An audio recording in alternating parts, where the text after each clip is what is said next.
Hi dear student, our topic is ionization energy. Ionization energy of an element is the minimum amount of energy which is required to remove an electron from the outermost shell of its isolated gaseous atom in its ground state. In simple word, ground state में पड़े किसी भी isolated gaseous atom के outermost shell में जो electron है उसको निकालने के लिए जो एनर्जी रिक्वायर्ड होती है उसको हम आयोनाइजेशन एनर्जी कहते हैं. फॉर एग्जांपल, सोडियम एटम के बारे में हम जानते हैं कि इसके ऑटोमोस्ट शेल में टोटल जो इलेक्ट्रॉन है वो एक है और वो अपना जब भी किसी से रिएक्ट करेगा, जब भी अपना आयन बनाएगा, वो अपना ऑटोमोस्ट शेल में से इलेक्ट्रॉन निकालेगा और जैसे ही वो अपना इलेक्ट्रॉन निकालता है तो उसमें एक अमाउंट ऑफ एनर्जी रिक्वायर्ड होती है जिससे वो अपने न्यूक्लियस में पड़े प्रोटॉन के असर को ओवरकम करते हुए वो अपना इलेक्ट्रॉन निकाल लेता है. वो एनर्जी जो किसी ऑटोमोस्ट शेल में से इलेक्ट्रॉन निकालने के लिए रिक्वायर्ड होती है उसको हम आयोनाइजेशन एनर्जी कहते हैं. और सोडियम के एटम में से ऑटोमोस्ट जो इलेक्ट्रॉन है वो जो निकाला जाता है उसके लिए जो एनर्जी हमने स्पेंड की वो की 496 किलो जॉल पर मोल. इसी तरह हम एक और एग्जांपल लेते हैं मैग्नीशियम एटम की. इसके ऑटोमोस्ट शेल में दो इलेक्ट्रॉन है, अनलाइक सोडियम के. इसके ऑटोमोस्ट शेल में से जब एक इलेक्ट्रॉन निकाला तो हमें जो एनर्जी स्पेंड करना पड़ी वो करना पड़ी 738. लेकिन यहां पे एक सूरत क्रिएट होगी कि इसके ऑटोमोस्ट शेल में जो इलेक्ट्रॉन थे वो टोटल 12 थे. एक इलेक्ट्रॉन निकलने के बाद जो ऑटोमोस्ट शेल में अब इलेक्ट्रॉन रह गए वो 11 रह गए, लेकिन जो अंदर पॉजिटिव चार्ज है वो 12 है. जब 12 पॉजिटिव चार्ज है और 11 नेगेटिव चार्ज है, इट मींस जो न्यूक्लियस की तरफ से जो फोर्स ऑफ अट्रैक्शन क्रिएट होती है वो बढ़ गई ऑटोमोस्ट इलेक्ट्रॉन के ऊपर. लिहाजा अब कंपैरेटिवली पहले की निस्बत जो मैग्नीशियम का आयन है उस में से इलेक्ट्रॉन निकालना मुश्किल हो गया और जब इसमें से जब हम इलेक्ट्रॉन निकालेंगे तो हमें बहुत ज्यादा एनर्जी खर्च करना पड़ेगी. अब हम जब दूसरे इलेक्ट्रॉन को हमने निकाला तो जो हमने एनर्जी स्पेंड की वो की 1451. मीन टू से कि इसका डबल, कि पहले इलेक्ट्रॉन में हमने जो एनर्जी सर्व की वो की थी 738 और दूसरे इलेक्ट्रॉन को जब हमने निकाला तो हमने जो एनर्जी सर्व की वो की 1451 किलो जॉल पर मोल है. अब हम आयोनाइजेशन एनर्जी की variation within a group discuss करते हैं. Ionisation energy of an atom depend upon nuclear charge. अगर न्यूक्लियर चार्ज ज्यादा होगा तो वहां से इलेक्ट्रॉन निकालना मुश्किल हो जाएगा. अगर न्यूक्लियर चार्ज कम है तो वहां से इलेक्ट्रॉन निकालना आसान है. इसका मतलब न्यूक्लियर चार्ज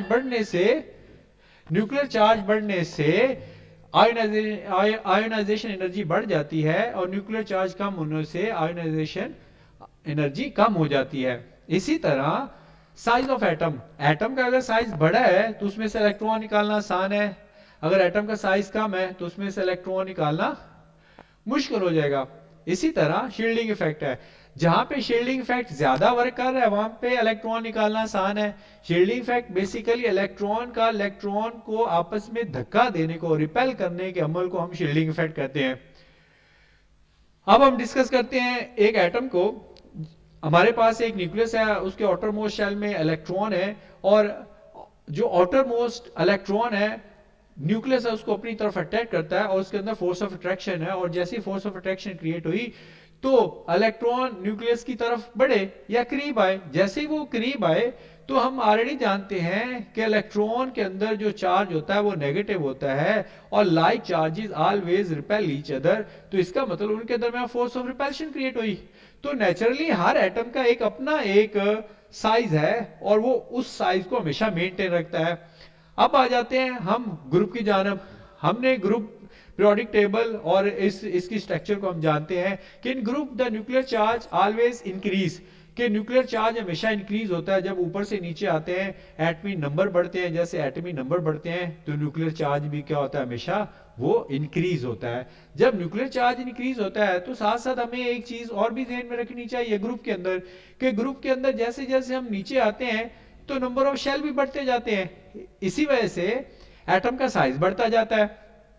जब एटम का साइज बढ़ता है तो number of electron increase causing shielding effect, और इससे क्या होता है कि नंबर ऑफ इलेक्ट्रॉन भी बढ़ते हैं जब एटम का साइज बढ़ता है, और एटम का साइज के बढ़ने से क्या होता है, नंबर ऑफ इलेक्ट्रॉन बढ़ गए, नंबर ऑफ इलेक्ट्रॉन बढ़े तो उनके अंदर शील्डिंग इफेक्ट क्रिएट हो गया, क्योंकि नेगेटिव नेगेटिव चार्जेस अपने एक दूसरे को धक्का देते हैं। तो फिर हम इस नतीजे पर पहुंचे ionization energy decreases from top to bottom, कि ऊपर से नीचे पीरियड के अंदर हमेशा क्या होती है, आयोनाइजेशन एनर्जी क्या होती है, वो डिक्रीज होती है। इसलिए जो लिथियम है इसमें से इलेक्ट्रॉन निकालना मुश्किल है एज कंपेयर टू सीसियम के। नेक्स्ट क्या है, variation within a period. Smaller atom with greater nuclear charge has higher ionization energy, है कि छोटे साइज के एटम का न्यूक्लियर चार्ज चूंकि ज्यादा होता है, लिहाजा उसमें से इलेक्ट्रॉन निकालना क्या होता है, मुश्किल हो जाता है। अब मिसाल के तौर पे हम देखते हैं कि हम पीरियड के अंदर जाएं, in period shell remain same but the forces of attraction on the electron keep increasing, है। जैसे है कि अगर हाइड्रोजन है, लिथियम के जहां से शुरू होता है, ये सेकंड पीरियड है, इसके अंदर टोटल जो शेल है वो 2 हैं। अब यहाँ पे देखें, यहाँ पे भी शेल 2 हैं, और जो एंड वाला एलिमेंट है जो और गैस है उधर भी 2 हैं, लेकिन यहाँ पे लिथियम का साइज तो बहुत बड़ा है एज कंपेयर टू जो एंड वाला एटम है उसके। इसका मतलब कि एटम का साइज बड़ा है तो उसमें से इलेक्ट्रॉन निकालना आसान है एज कंपेयर टू ऐसा एटम जिसका साइज छोटा है, वहां पे फोर्स ऑफ अट्रैक्शन बढ़ जाती है, इसलिए वहां से इलेक्ट्रॉन निकालना मुश्किल हो जाता है। So the removal of electron become difficult. Nuclear charge is so high, even shielding effect do not work here, है। और एक और बात जो हम पीरियड के अंदर डिस्कस करते हैं वो ये है कि शील्डिंग इफेक्ट भी वहां पे असर नहीं करता, न्यूक्लियर चार्ज इतना ज्यादा वहां पे होता है पीरियड के अंदर, कोई भी पीरियड है।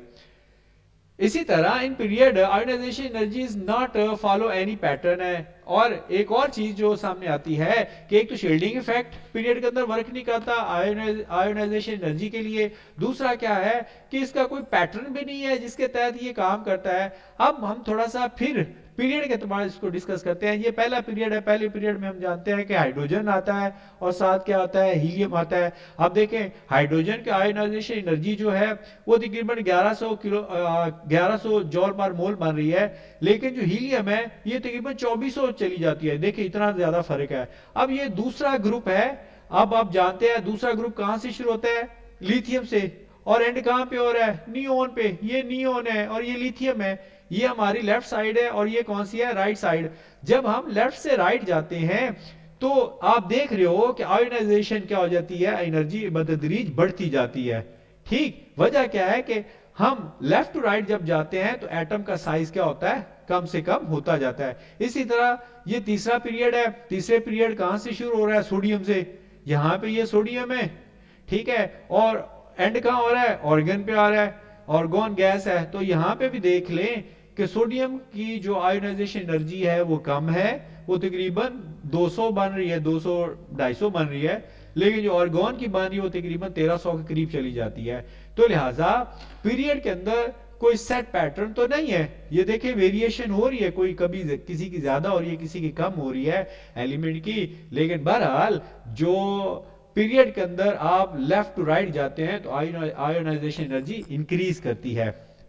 Inert gases have complete highest value of ionization of energy because of complete outermost shell। एक और चीज है, जितने भी नोबल गैसेस हैं उनकी जो आयोनाइजेशन एनर्जी है वो हाईएस्ट है। क्यों?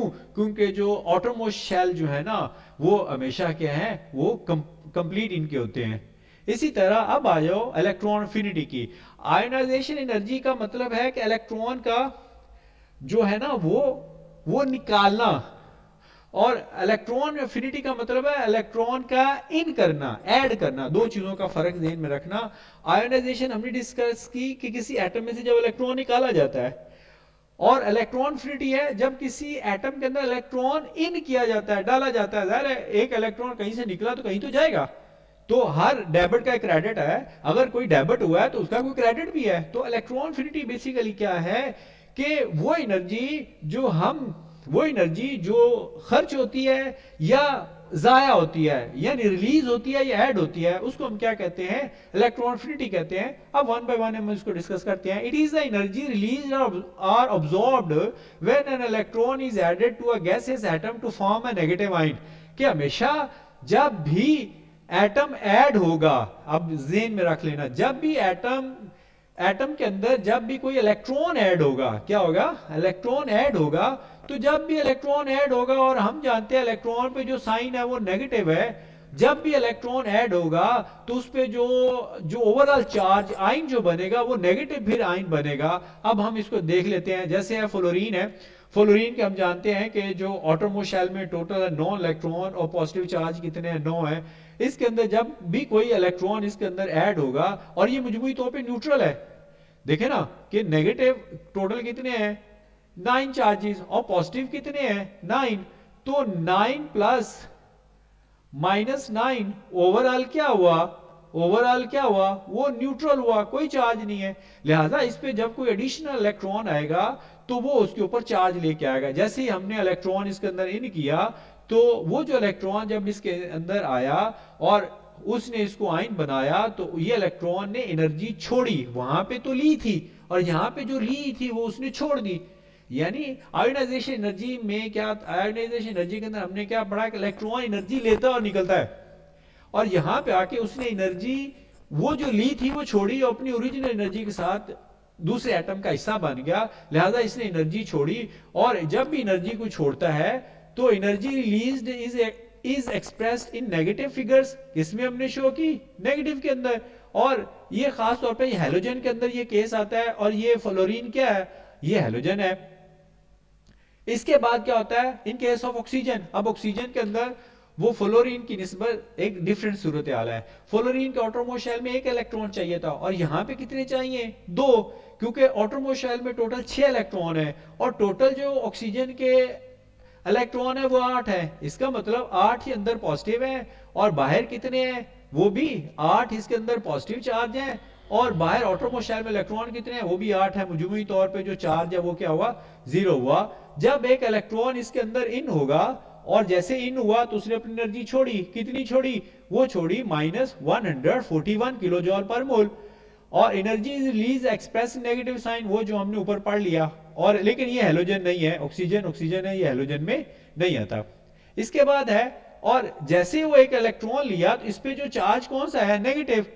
अब ये आयन बन गया, एटम से क्या बन गया, आयन बन गया, इस पे नेगेटिव चार्ज है। अब यहां पे जो हमें एक और इलेक्ट्रॉन चाहिए, और ये ऑलरेडी जो ओवरऑल जो है ना ऑक्सीजन है, ये नेगेटिवली चार्ज एक आयन बन चुका है। लिहाजा एक और आयन नेगेटिव चार्ज इसके अंदर आएगा, तो ये नेगेटिव उसको अपने साथ आने नहीं देगा। वजह क्या है कि ये ऑलरेडी नेगेटिव है, और नेगेटिव नेगेटिव हमेशा क्या करते हैं, वो एक दूसरे को रिपेल करते हैं। क्या करते हैं, रिपेल करते हैं।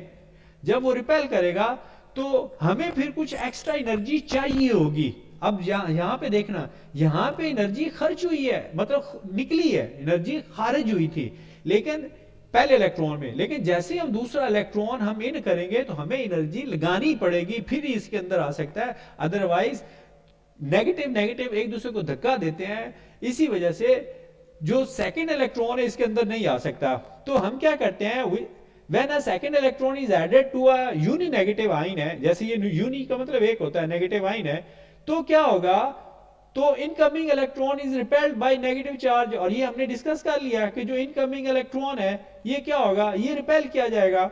तो लिहाजा हमने क्या किया, जैसे ही हमने फिर इस इलेक्ट्रॉन को ये यूनि नेगेटिव आयन के अंदर ऐड किया तो हमें एनर्जी जो है ना फिर लगानी पड़ी।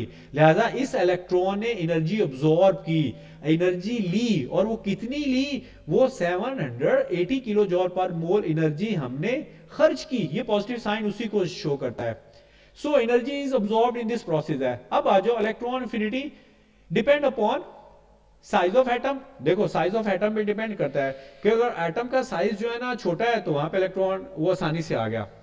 अगर एटम का साइज बड़ा है, एटम का साइज बड़ा होने का मतलब क्या है कि बाहर नेगेटिव चार्जेस ज्यादा है और वहां पे नेगेटिव चार्ज एक और इलेक्ट्रॉन का आना मुश्किल हो जाता है।